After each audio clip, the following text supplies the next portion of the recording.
Exodus 32. When the people saw that Moses delayed in coming down from the mountain, they gathered around Aaron and said to him, "Get up, make us gods that will go before us.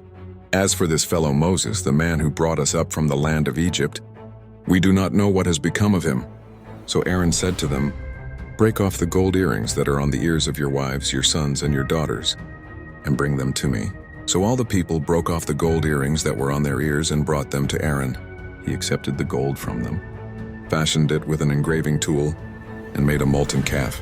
Then they said, "These are your gods, O Israel, who brought you up out of Egypt." When Aaron saw this, he built an altar before it. And Aaron made a proclamation and said, "Tomorrow will be a feast to the Lord." So they got up early on the next day and offered up burnt offerings and brought peace offerings. And the people sat down to eat and drink. And they rose up to play. The Lord spoke to Moses, "Go quickly, descend, because your people whom you brought up from the land of Egypt have acted corruptly. They have quickly turned aside from the way that I commanded them. They have made for themselves a molten calf and have bowed down to it, and sacrificed to it and said, 'These are your gods, O Israel, which brought you up from the land of Egypt.'" Then the Lord said to Moses, "I have seen this people. Look what a stiff-necked people they are. So now leave me alone so that my anger can burn against them and I can destroy them, and I will make from you a great nation." But Moses sought the favor of the Lord his God and said, "O Lord, why does your anger burn against your people, whom you have brought out from the land of Egypt with great power and with a mighty hand? Why should the Egyptians say, 'For evil he led them out to kill them in the mountains and to destroy them from the face of the earth'? Turn from your burning anger, and relent of this evil against your people. Remember Abraham, Isaac, and Israel your servants, to whom you swore by yourself and told them, 'I will multiply your descendants like the stars of heaven, and all this land that I have spoken about I will give to your descendants, and they will inherit it forever.' Then the Lord relented over the evil that he had said he would do to his people. Moses turned and went down from the mountain with the 2 tablets of the testimony in his hands. The tablets were written on both sides. They were written on the front and on the back. Now the tablets were the work of God, and the writing was the writing of God, engraved on the tablets. When Joshua heard the noise of the people as they shouted, he said to Moses, "It is the sound of war in the camp." Moses said, "It is not the sound of those who shout for victory, nor is it the sound of those who cry because they are overcome, but the sound of singing I hear." When he approached the camp and saw the calf and the dancing, Moses became extremely angry. He threw the tablets from his hands and broke them to pieces at the bottom of the mountain.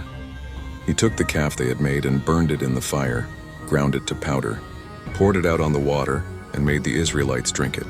Moses said to Aaron, "What did this people do to you that you have brought on them so great a sin?" Aaron said, "Do not let your anger burn hot, my lord. You know these people, that they tend to evil. They said to me, 'Make us gods that will go before us.' For as for this fellow Moses, the man who brought us up out of the land of Egypt, we do not know what has happened to him. So I said to them, 'Whoever has gold, break it off.' So they gave it to me, and I threw it into the fire, and this calf came out." Moses saw that the people were running wild, for Aaron had let them get completely out of control, causing derision from their enemies.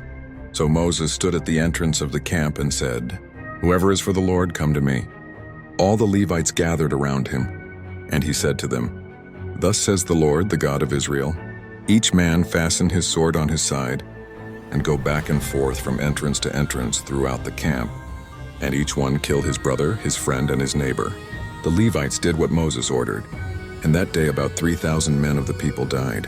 Moses said, "You have been consecrated today for the Lord, for each of you was against his son or against his brother, so he has given a blessing to you today."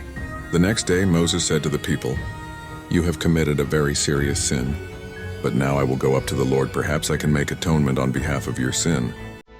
So Moses returned to the Lord and said, "Alas, this people has committed a very serious sin, and they have made for themselves gods of gold. But now if you will forgive their sin, but if not, wipe me out from your book that you have written." The Lord said to Moses, "Whoever has sinned against me, that person I will wipe out of my book. So now go, lead the people to the place I have spoken to you about. See, my angel will go before you, but on the day that I punish, I will indeed punish them for their sin."